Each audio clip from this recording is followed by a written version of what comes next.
शक्ति भी भक्तों के गीत में है, शांति भी शक्ति भी भक्तों के गीत में है। धरती के वासियों की मुक्ति मेले की प्रीत में है। सम्मानीय अध्यक्ष महोदय और मेरी आवाज़ को सुनने वाले सभी श्रोतागण, क्योंकि अब आगे मजमा कम और पीछे मजमा अब तो ज़्यादा लग रहा है, तो मैं पीछे वालों को ज़्यादा मुखातब करूँगा और ये बात कहूँगा कि स्थानीय कवि सम्मेलन का आयोजन 9 दिन तक रखा जाए लगातार, ताकि हमारे कवि लोगों के अरमान पूरी तरह से निकल सके। ये एक दिन का कवि सम्मेलन ये पूर्ति नहीं कर रहा है। हाँ, और 9 दिन तक मैं अध्यक्ष महोदय से निवेदन करूँगा, हर दिन मेले में दूसरा आयोजन भी होता रहे, कवि सम्मेलन भी चलता रहे। क्या बात है, तो बहुत ही अच्छा रहेगा।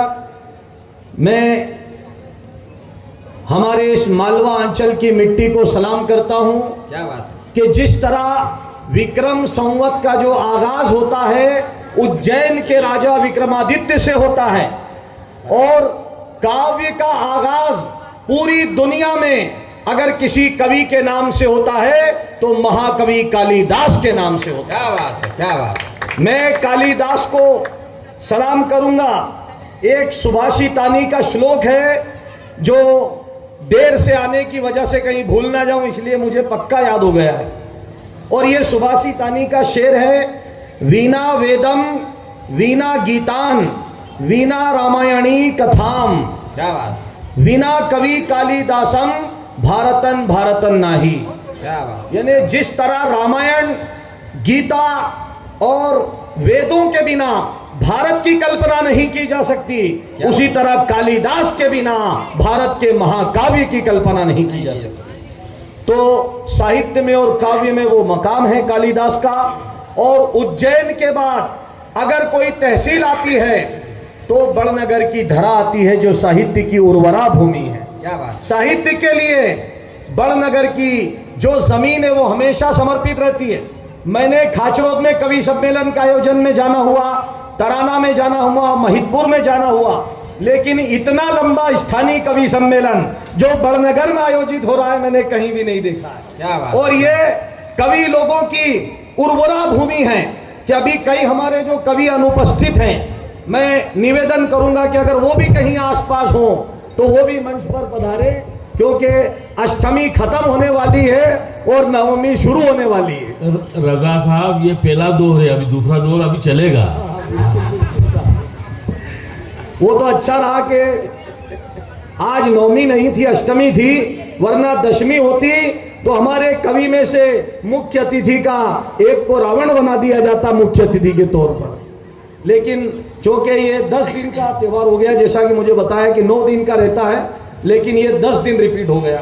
तो मैं बड़नगर की मिट्टी को सलाम करते हुए ये पंक्तियां अभी मैंने थोड़ी देर पहले मंच पर बैठ करके लिखी हैं, जो बड़नगर की धरती को सलाम करती है। आप सबकी तवज्जो चाहूँगा, हमारे कवि लोग कुछ श्रोता बन गए हैं कविता सुनाने के बाद, उनकी भी तवज्जो चाहूँगा कि भक्ति की संगीत की, भक्ति के संगीत की, प्रेम के हर रीत की, भक्ति के संगीत की, प्रेम के हर रीत की, बड़नगर की ये धरा वसुंधरा है प्रीत की। क्या बात है, बड़नगर की ये धरा वसुंधरा है प्रीत की, और अटल बिहारी अश्क की, जय किरण के गीत की। क्या बात है, क्या अटल बिहारी अश्क की, जय किरण के गीत की, इस मिट्टी को नमन करो, यह है धरती कवि प्रदीप की। इस मिट्टी को नमन करो, ये है धरती कवि प्रदीप की। तो इस कवि प्रदीप की धरती,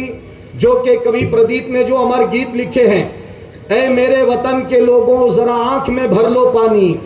कवि प्रदीप जी ने कहा, हम लाए हैं तूफान से कश्ती निकाल के, इस देश को रखना मेरे बच्चों संभाल। क्या बात है। कवि प्रदीप जी ने उर्दू और हिंदी के अंदर वो कविताएं लिखी है जिसे मोहम्मद रफ़ी से लेकर लता मंगेशकर ने गाया है, और लता मंगेशकर को जिसने भारत रत्न बनाया है। क्या बात। लता मंगेशकर को जिसने भारत रत्न बनाया है।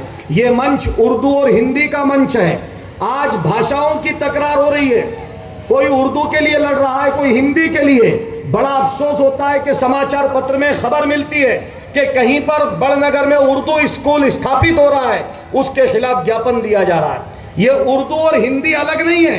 उर्दू और हिंदी में अगर फर्क है तो लिपि का फर्क है। उर्दू लिखी जाती है फारसी लिपि में और हिंदी लिखी जाती है देवनागरी लिपि में।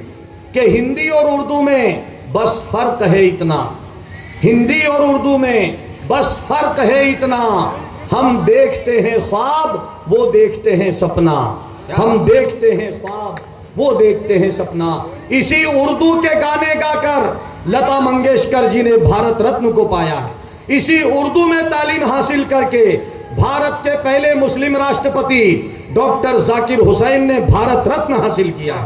इसी उर्दू में तालीम हासिल करके भारत का पहला शिक्षा मंत्री मौलाना अबुल कलाम आजाद ने भारत रत्न पाया है। इसी उर्दू में तालीम हासिल करके शहनाई वादक बिस्मिल्लाह खान ने भारत रत्न पाया है। और इसी उर्दू में कवि बनकर फिराक गोरखपुरी ब्रज नारायण चकबस्त ने इसमें अपना नाम पैदा किया। जिस तरह हिंदी कविता में अमीर खुसरो का नाम लिया जाता है, सबसे पहले हिंदी के कवि अमीर खुसरो का नाम लिया जाता है। मलिक मोहम्मद जायसी हो, रहीम दास हो या रस खान हो, ये दोनों भाषाएं हैं जिनका नाम रहती दुनिया तक अमर रहेगा।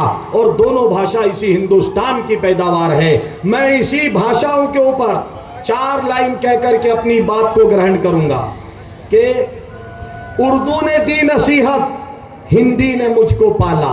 क्या बात है। उर्दू ने दी नसीहत, हिंदी ने मुझको पाला। हिंदी जो मेरी माँ है, उर्दू है मेरी खाला। क्या बात है। हिंदी जो मेरी माँ है, उर्दू है मेरी खाला। और आज़ादी की लड़ाई में दोनों ही थी शामिल। क्या बात। जहाँ एक तरफ इनकलाब जिंदाबाद था, वहीं पर भारत माता की जय का नारा था। जहाँ पर एक तरफ स्वराज मेरा जन्म सिद्ध अधिकार है, मैं इसे प्राप्त करके रहूंगा, ये गंगाधर का नारा था, तो वहीं बिस्मिल अजीमाबादी ने कहा था सरफरोशी की तमन्ना अब हमारे दिल में है, देखना है जोर कितना बाजुए कातिल में है। जहाँ एक तरफ जय हिंद का नारा था, तो वहीं सुभाष चंद्र बोस का नारा तुम मुझे खून दो मैं तुम्हें आज़ादी दूंगा, ये नारा था। उर्दू और हिंदी दोनों ने आज़ादी की लड़ाई में योगदान दिया कि आज़ादी की लड़ाई में दोनों ही थी शामिल। उर्दू थी खुद में आतिश, हिंदी स्वयं में ज्वाला, हिंदी स्वयं में ज्वाला। और दोनों मेरी ज़बां हैं, दोनों मेरी ज़रूरत, दोनों मेरी ज़ुबां हैं, दोनों मेरी ज़रूरत। हिंदी है मेरी रोटी, उर्दू मेरा निवाला। हिंदी है मेरी रोटी। ये हिंदी कवि मंच पर बैठे हुए हैं। मैं इनसे कहना चाहूँगा कि उर्दू को हटा लिया जाए तो कविता की एक लाइन भी ये नहीं कह सकते। और मैं उर्दू का कवि हूँ, शमशाद जख्मी जी उर्दू के कवि हैं। अगर हिंदी हटा ली जाए तो हम उर्दू वाले एक लाइन भी नहीं कह सकते। बिना हिंदी के उर्दू अधूरी है और बिना उर्दू के हिंदी अधूरी है। ये दोनों मिलते हैं तो हिंदुस्तान बनता है। इसीलिए इकबाल ने कहा सारे जहां से अच्छा हिंदुस्तां हमारा, हम बुलबुलें हैं इसकी ये गुलसिता हमारा। मजहब नहीं सिखाता आपस में बैर रखना, हिंदी है हम वतन है हिंदुस्तान हमारा। बहुत बहुत शुक्रिया।